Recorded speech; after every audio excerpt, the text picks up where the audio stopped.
Conservatism, in the UK and elsewhere, appeared to be in its death throes but a few years ago.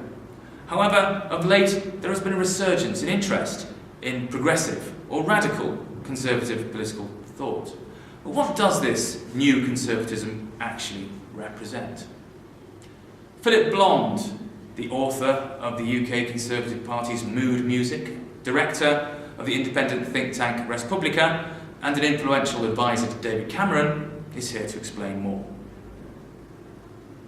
Philip, welcome. Can you tell me, what exactly does modern or progressive conservatism signify? Thank you. I guess that on the one hand it sounds like a contradiction, but I think that the point that's being made is to radically conserve things is to say that the arbitrary isn't true. That means that that's a claim that we have something to learn from tradition, from history, from culture. It also means that something valuable has been achieved by human beings in the past, and that we are not born without culture, language, or a past. We're not in a perpetual year zero. This isn't Cambodia. And as a result, we can learn from the past to achieve the goals we want in the future. And for me, a radical conservatism is a radically conserving and stabilising philosophy that sort of accesses the notions of the good and seeks to re-articulate them for the future. So it's not kitsch, it's not nationalistic, it's about saying that we don't have to be subject to endless paeans about change, modernisation, change, that we were subject to during the New Labour era. What we need to do is to have a vision of the good society we want to achieve, and part of that is having a different relationship to the past than we have had for many a while. You've written on the decline of civil society. What are the actual indicators for this, and what are the implications? It's a very important question. I mean, I sort of resonate with the idea of broken Britain. But too many people think that that's an indicator of, number of teenage pregnancies, rates of violence, stabbings, and so on and so forth. For me, it's never that, even though it can be partially encapsulated by that. For me, the real issue of broken or eroding Britain is the loss of human relationship, the loss of association. Britons are more lonely than at any point since such recordings began. We marry less, we have shorter periods of commitment and relationship, there's far more one-parent families, there's far more one-person homes. And loneliness is becoming a governing reality for more and more of us. And that, to me, is what signifies what's wrong. The very fact that we no longer associate with our fellow citizens, our fellow inhabitants, in order to realise the joys of life and also shape and craft our society around our own needs. Right, okay. But just staying on the idea of community, because people tend to be maybe more isolated and lonely, is there something which I'm very interested in? Is there networks and the web, etc.? Is there something about the new information age which is maybe having some effect on civil society? Well, yes, of course. It's people are both kind of isolated in the real world, but have all sorts of new virtual possibilities. And of course, some of those virtual possibilities convert into real lives.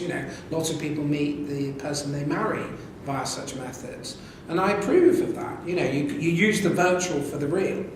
But what I think we should never do is we should never pretend that the virtual can substitute itself for the real. And too often, sort of the sort of miasma of the ether of sort of the web and acts as a poor proxy for a sociality that people no longer enjoy. And often, as a poor proxy, people use it more to fill that gap. But the lack of any meaningful or formative human relationships is nonetheless thrown into an even sharper relief. Social equality, how do we achieve it? Well, I think the equality agenda is somewhat misconceived. I mean, if you're on the left, you believe in equality.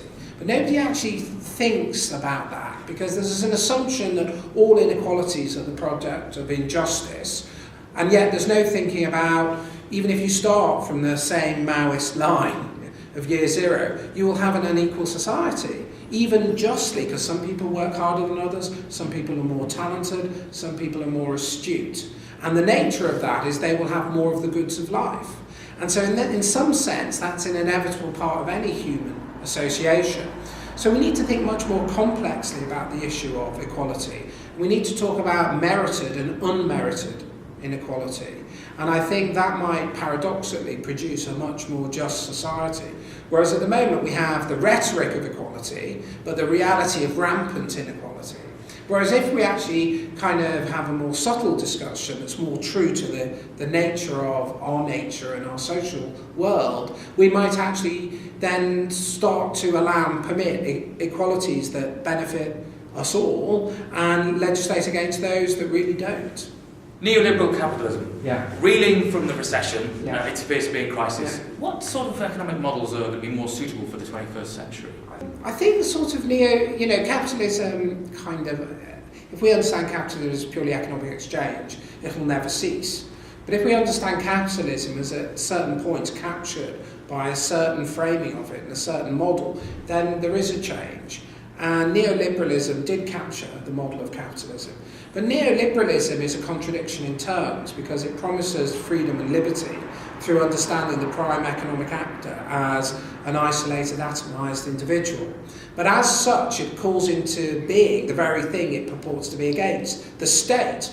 And actually the twin legacy of neoliberalism is the very thing that both sides of the state market equation purport to oppose. It creates each other. The state creates the neoliberal market creates the state. They're both bankrupt alternatives. And in that sense, we need a genuine, rather than a putative, third way, or an alternative. And I think there's lots of different economic models that are kind of coalescing and coming together. Put very broadly, they're all about pricing in the externalities.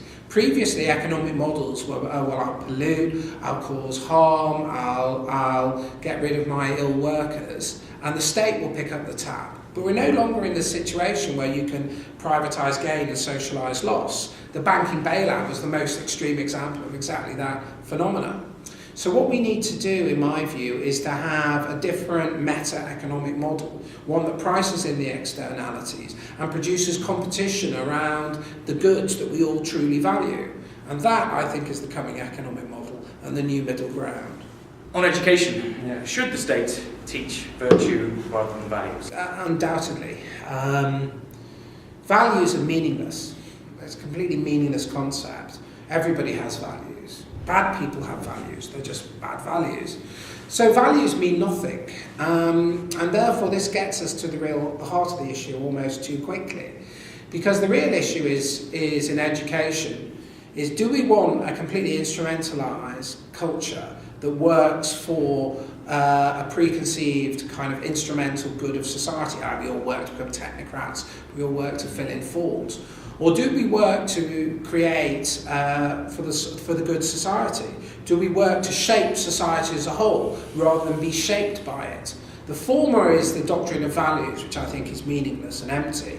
The latter is the doctrine of virtues, which I think repoliticizes and re-civilises the notion of education. And it's really about what sort of society do we want. You asked earlier about the economy. It allows us to discuss what sort of economy we want. And that's education. Education is formation. Education is the idea that we as human beings haven't yet attained our level of perfection. And therefore what we need to do is talk with others about the sort of society we can create in which all flourish. And that's education. And that's what we don't have. And that's what we need to create. Great. Philip, thank you very much. Real pleasure. Thank you very much. Thank you.